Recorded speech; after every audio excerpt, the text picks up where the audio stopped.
Olá, meu irmão, olá, minha irmã, você que está aqui comigo me acompanhando pelo YouTube. Eu vou dar continuidade agora naquela nossa série de mensagens que eu intitulei, como Conhecimento sem fé é motivação temporária, para que você tome cuidado com o seu excesso motivacional e ao tempo que você começa a confundir isso com fé e viver debaixo de palavras que são extraídas da palavra de Deus, extraída da Bíblia, a fim de te inspirar, a fim de te motivar. Não que isso seja um problema, mas o fato é, se você caminha apenas motivado, o que você vai alimentar é a sua alma, é o seu ego, é o seu orgulho. São as expectativas da sua vida que vão levá-lo a um lugar de frustração, de perda e de separação daquilo que é divino, daquilo que é eterno, daquilo que de fato o Senhor quer realizar a partir do momento que Ele te chamou e te predestinou para Cristo, para um propósito, a fim de que você expresse a verdade de Deus por meio dos seus talentos, por meio da habilidade, por meio daquilo que Ele já lhe confiou e lhe conferiu. Então, se você ainda não assistiu essa mensagem, eu te convido imediatamente a procurar aqui em algum lugar no YouTube, aqui no meu canal mesmo, no YouTube.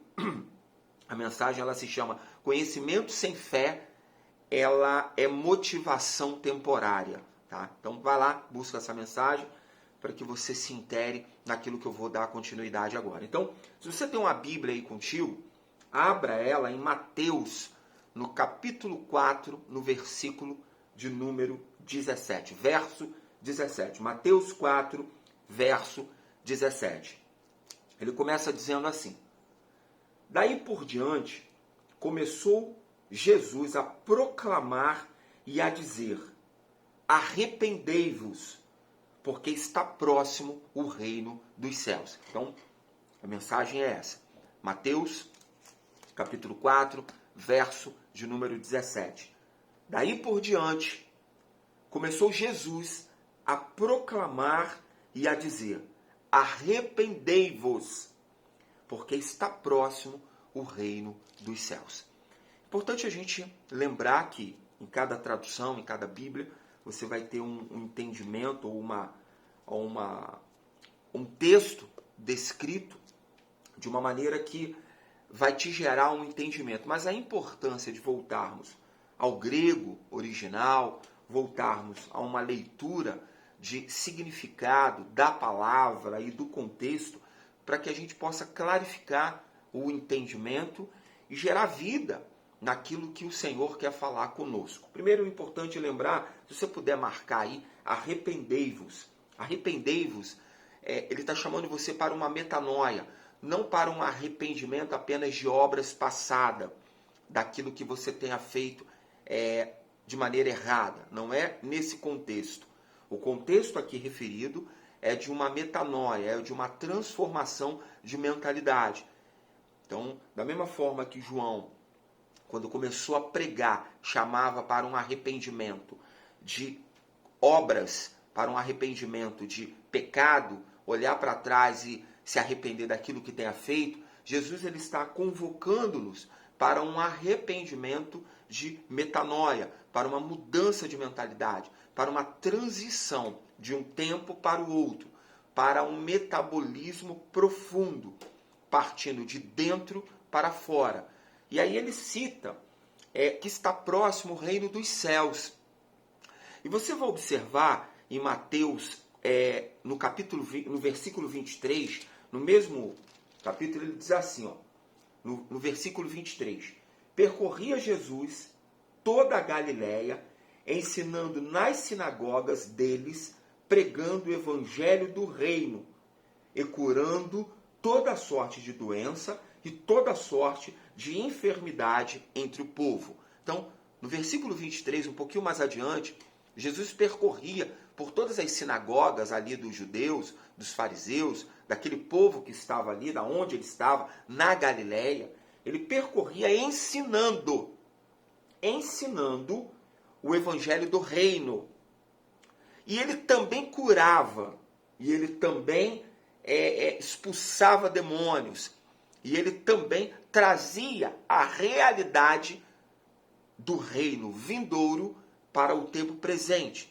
Então é importante nós entendermos isso, que o evangelho do reino, ele não só nos convida para uma mudança de metanoia, mas também ele traz o poder da era vindoura, que está lá em Hebreus 6, se me recordo bem, senão você deixa aí nos comentários e a gente faz essa correção, só para a gente ganhar um tempo aqui. Então, esse mesmo evangelho, o poder da era vindoura, ele trazia com ele para curar enfermidades, para expulsar demônios e também gerar milagres. E tem um aspecto aqui que o evangelho do reino ele trazia, que era a infusão da vida. Então, entenda isso. Aquilo que Jesus estava fazendo aqui tem 3 aspectos. O primeiro aspecto é relacionado ao poder da era vindoura.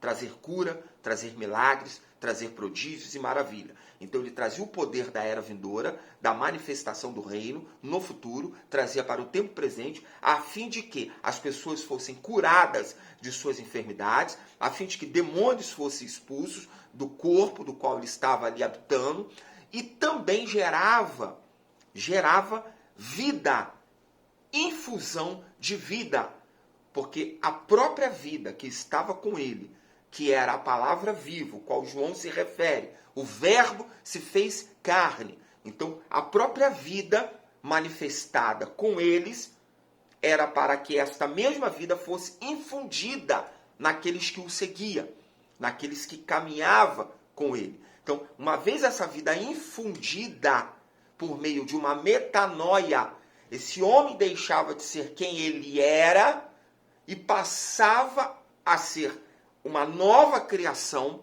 a partir da vida que estava com ele. E juntamente com essa nova criação, acompanhava-se o milagre, a manifestação da cura e a libertação de demônios, de espíritos imundos. E aqui eu quero fazer um parêntese, que você já assistiu o vídeo anterior, sobre a aparência do reino.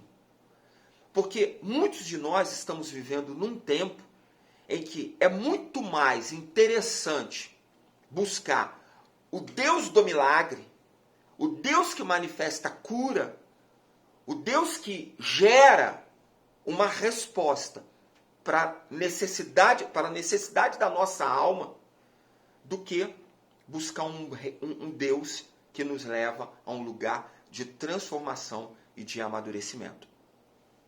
Então eu estou olhando, vivendo um evangelho na aparência, preocupado com o que ele veste, com o que há de vestir.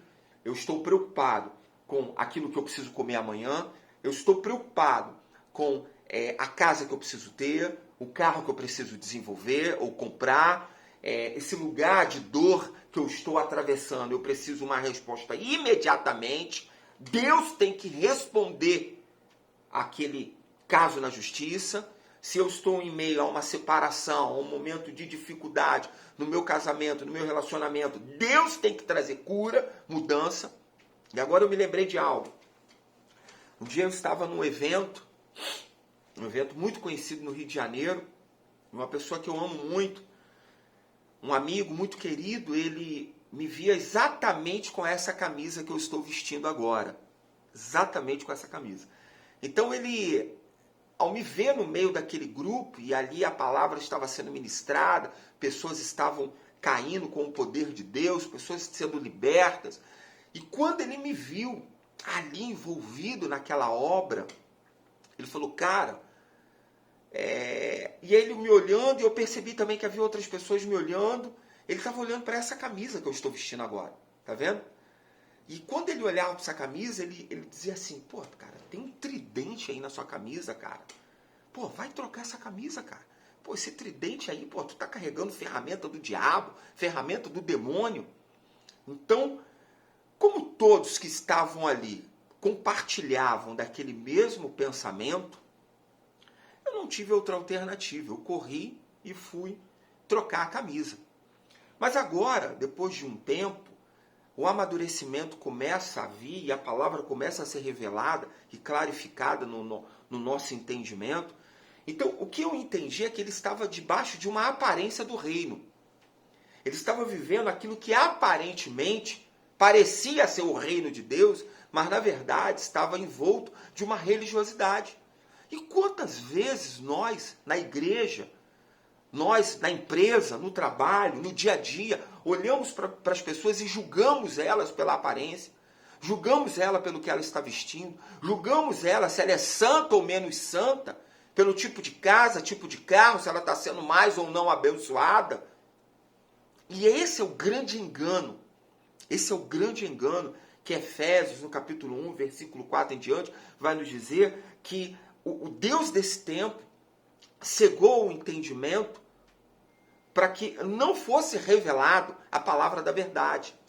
Então, esse entendimento, essa clarificação da verdade, é como se tivesse uma película, um casco aqui na minha frente, uma película que protege, como um celular. Você não coloca uma película para proteger de queda? Então, quando acontece alguma coisa, o celular, a tela de vidro do celular não é quebrada, mas quebra a película. É exatamente assim como muitos de nós estamos vivendo. Debaixo de uma aparência do que é reino dos céus. Porque nós não estamos dispostos a dar mais um passo para viver a realidade do reino. Mas para viver a realidade do reino, sair de um lugar de aparência, é necessário que você vá agora comigo, lá no livro de Mateus, no capítulo de número 16. Vai lá, pega a sua Bíblia e leva Mateus, capítulo 16. No versículo 24, ele começa dizendo assim: Então disse Jesus a seus discípulos: Se alguém quer vir após mim, a si mesmo se negue. Tome a sua cruz e siga-me. Vou repetir. Então Jesus disse a seus discípulos: Se alguém quer vir após mim, tome a tua cruz, ou a si mesmo negue, tome a sua cruz e siga-me. Então, olha o que Jesus fala aos discípulos após o versículo 23, no qual ele estava repreendendo Judas. Eu vou ler para você. Olha o que ele diz no versículo 23. Mas ele, Jesus, voltando-se, disse a Pedro: Para trás de mim, Satanás, tu és para mim pedra de tropeço, porque não cogita nas coisas de Deus, e sim nas dos homens. Na verdade, ele estava repreendendo a Pedro, não a Judas. Então, ele dizia para Pedro: para trás de mim, Satanás, porque ele viu, aparentemente, ele percebeu que Satanás estava tomando Pedro debaixo de uma palavra e estava servindo como pedra de tropeço para ele não cumprir aquilo para o qual ele estava sendo determinado. E aí ele começou a cogitar as coisas dos homens. E aqui é que está a chave. Porque esse tipo de Deus, esse tipo de evangelho, é o que muitos têm negado, que é o evangelho de tomar a sua cruz. Eu vou transcrever isso aqui. Tomar a tua vida da alma. Tomar a tua estrutura humana. Levar para a cruz e matá-la juntamente com Cristo. Então é muito mais fácil gritar por um milagre, viver o aspecto do reino baseado no milagre, baseado na manifestação da era vindoura de curas, prodígios e maravilhas, gritar aleluia, glória a Deus, do que viver a verdade ou a realidade do reino, que é baseada em tomar a tua cruz e ir após Cristo e negar a si mesmo. Só que esse negar a si mesmo é negar os aspectos da sua alma. Uma vez a sua alma sendo tripartida, tendo o ego, o orgulho, a vontade, a razão, o intelecto, como base de uma estrutura de um homem almático, quando você nega essa estrutura da tua alma, você pega essa tua vida e leva ela para a cruz ela tem um significado de morte. Então eu vou matar a minha vida na cruz. Diariamente, negando a mim mesmo, é o grande desafio. É o maior desafio. Porque quando casado, você está debaixo de uma sentença de morte. Mas a verdade é que você tem que permanecer naquele casamento. Só que a sua alma grita, dizendo para você assim: pega suas coisas e vai embora. Pega suas coisas, abandona tudo isso. Largue tudo isso. Comece de novo. Você vai encontrar uma mulher melhor. Você vai encontrar um homem melhor. Ou então, quando você está diante de um cenário profissional, passando lutas financeiras grandiosas, e alguém te faz uma proposta indecorosa, aquela proposta que vai resolver o teu problema financeiro, vai resolver o teu problema da dívida, da conta. Então você vai lá e repensa e a tua alma grita. Ou quando não, você está debaixo de uma realidade de um homem mimizado, de um homem que não assume o governo da sua casa, se sente envergonhado, se sente com medo, se sente fracassado e não consegue sair de um lugar de medo, um lugar de prostração, e a tua alma vai te levando para esse lugar de morte. Então, tomar essa sua cruz e caminhar nos processos, entre aspas, caminhar com a vida diante das repreensões, adversidades, circunstâncias e amadurecer, trazendo a realidade do reino para dentro da sua nova vida, nova verdade, essa mesma vida o qual o Senhor Jesus te chamou para arrependei-vos. Esse processo é um processo constante e contínuo que vai te levar a uma salvação completa em Deus.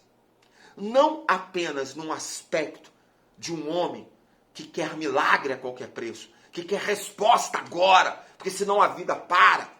Ou diante de um cenário de perda, de falta, de lutas, que você vai passar por um tempo de vergonha, vai passar por um tempo de falta, mas você não quer viver aquilo, porque você preza pelo teu nome, você é orgulhoso demais, então você preza pelo teu nome, você não quer que aquilo aconteça, e aquilo te martiriza.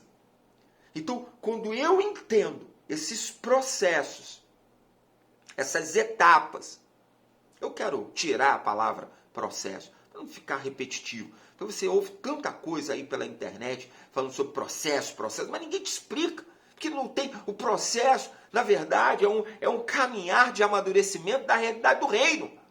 Ou você amadurece ou você fica como criança, como menino, como menina.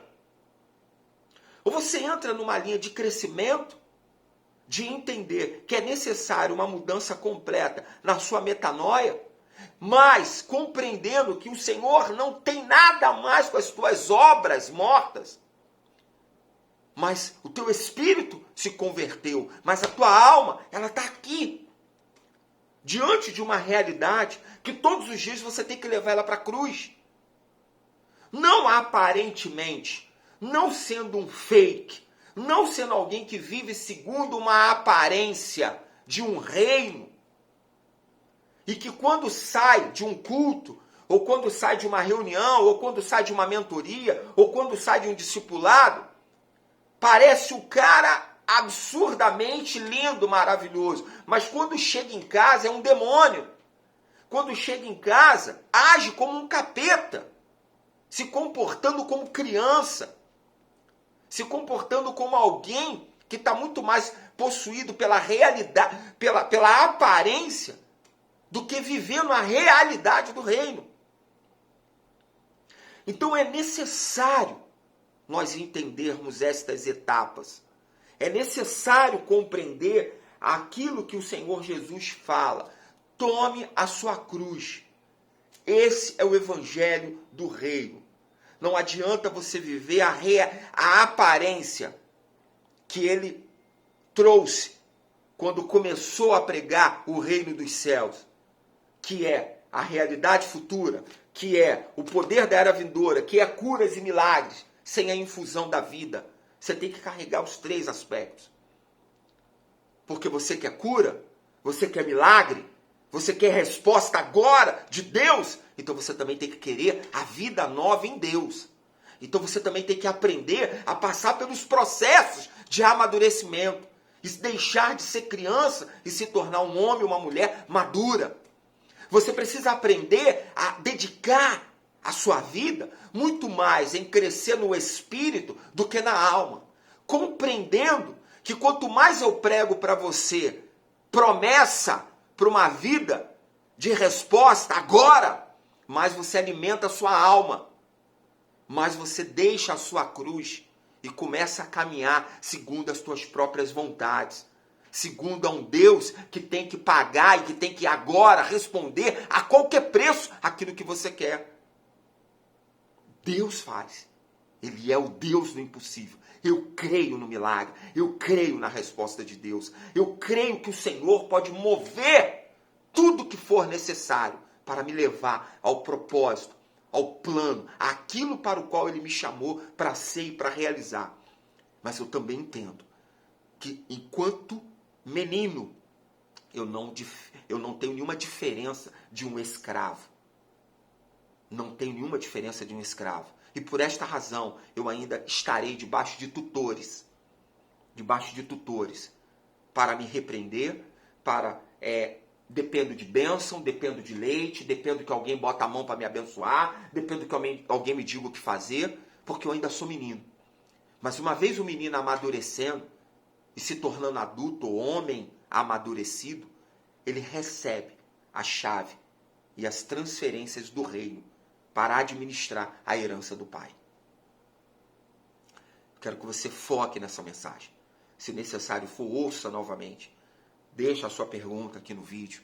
Me chame no direct, no Instagram ou diretamente aqui pelo YouTube. Mas vamos caminhar de acordo com o Deus que nos leve a um lugar de amadurecimento. Não abro mão de um Pai, de um Deus Todo-Poderoso que me traz respostas, alinhamento e que traz milagre para a minha vida.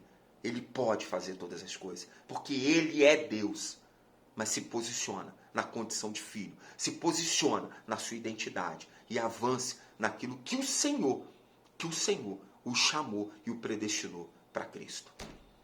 Valeu? Um grande abraço, a gente se fala no nosso próximo vídeo. Até mais.